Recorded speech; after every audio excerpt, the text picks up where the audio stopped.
back to the channel, and this is the start of our Halloween series. We got a bat up there, we got a spider up there, we got my Hello Kitty Halloween right there, and my candle, my spookiness. All ready? And today we're going to be reading a story called Halloween 1992.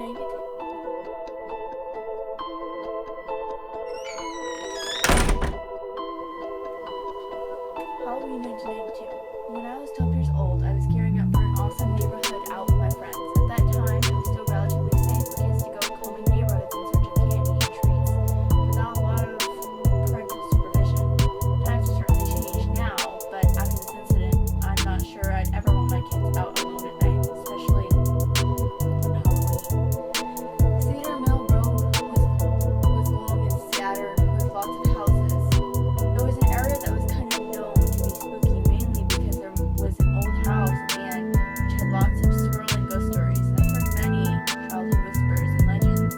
There was an apple orchard years ago, and the slaves had been brutally murdered. The original owner had hung himself at the top of the staircase. There were so many stories that all the town's kids were enamored by the house. We would ride bikes by the house in hopes of catching a glimpse into its history. We were all certain it was filled with all sorts of paranormal delights.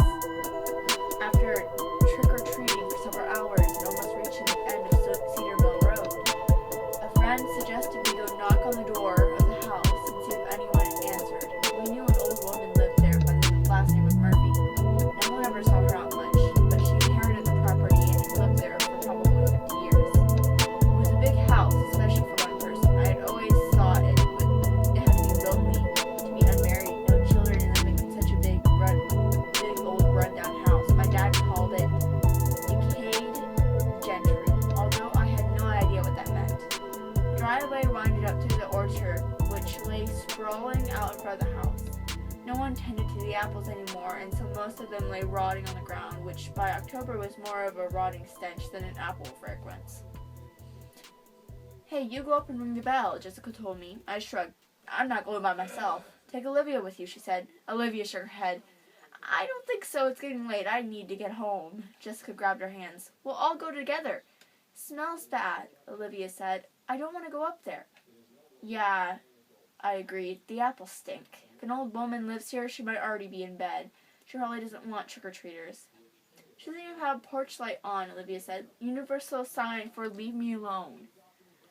"You guys are such chickens. Come on, it's Halloween. Let's just do this, and when we go to school on Monday and tell everyone what happened, we'll be the coolest kids in class." Much to my dismay, we were led further up the dark gravel driveway to the dilapidated mansion at the top of the hill. Olivia had some neon green stick bracelets, which was the only light we were able to see with because it was pitch black and we didn't have flashlights. It had been a fairly cloudy night, although it was almost a full moon. We had seen glimpses of moonlight throughout the entire night. None of us thought ahead to bring any light sources. When we reached the top of the hill where the house was positioned, I got a cold chill. I was shaking. I didn't know if it was the temperature outside or the fact that I was frightened, but my teeth were slightly chattering. The three of us approached the house and climbed up onto the porch. Jessica pushed me forward. "Ring the doorbell," she was whispering. "I don't want to ring the doorbell," I said. She pushed me again. "Just do it." I stepped forward. My eyes had began to adjust to the darkness, and I could see the door in front of me with elaborate stained glass. Although my hand was shaking, I reached for the bell and I pressed it. Immediately, Jessica and Olivia started giggling and screaming. They take off running, leaving me behind standing on the porch.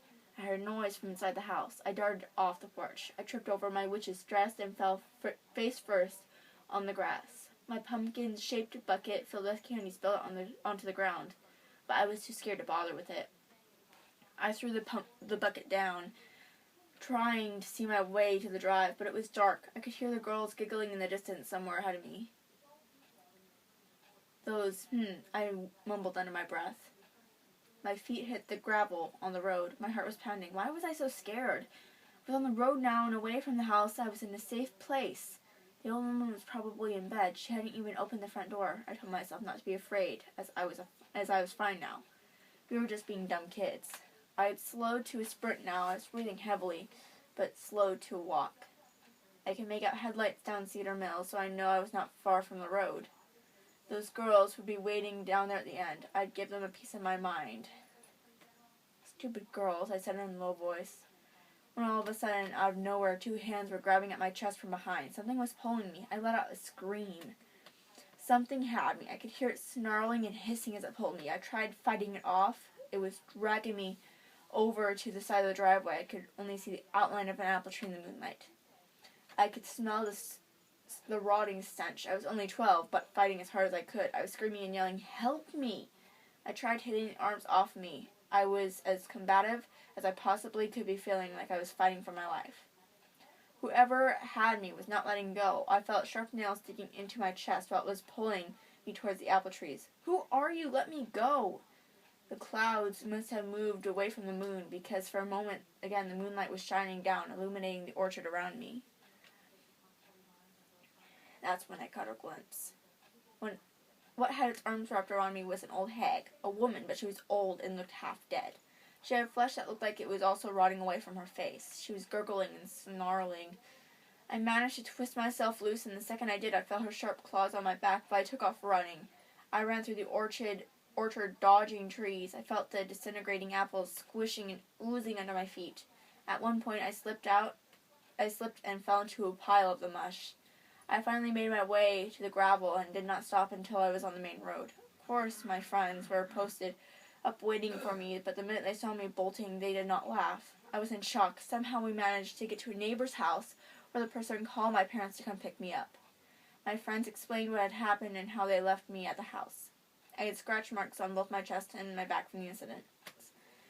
My parents decided we needed to call the police and make a report. The cops thought it was probably just a Halloween prank, probably some teenagers trying to scare me. We ended up getting a huge lecture from the cop and our parents. The next day was a Sunday. I was still really terrified about what had happened and was adamant it was not just some teenage kids messing around with us. I kept telling my parents over and over again that was something else. My mom finally told me it was enough and over with, and we didn't need to rehash it again. But early evening, I had settled into being just a bit calmer about the whole thing when the phone rang. My dad answered, and after a few minutes of, "Yes, I see, and I understand," he came to the den where I was piled up watching television. My mom was sitting in a chair reading a book. She looked at my dad, who was kind of pale. "What is it, George?" she asked. He looked at us both in astonishment and said, "That was Deputy Richardson from last night. He went over to do a welfare check on Mrs. Murphy, and after they couldn't reach her last night for questioning, it turns out Mrs. Murphy was dead inside her house the whole time. Apparently, the coroner says that he roughly estimates she probably died back in August. He says they still have no signs of anyone being at the house last night. The house had not been broken into or anything. All they found outside was your bucket of candy, which was all over the ground like you said." "Honey, didn't you say it was an old woman who grabbed you?" Mom asked, horrified. So guys, that was Halloween of 1992. I enjoyed reading it. I thought it was really creepy. Let me know your thoughts down below if you have any ideas of what might have grabbed her. And I will try to put the link for the story down below. And I hope you guys enjoyed. Come back tomorrow for another video. And bye!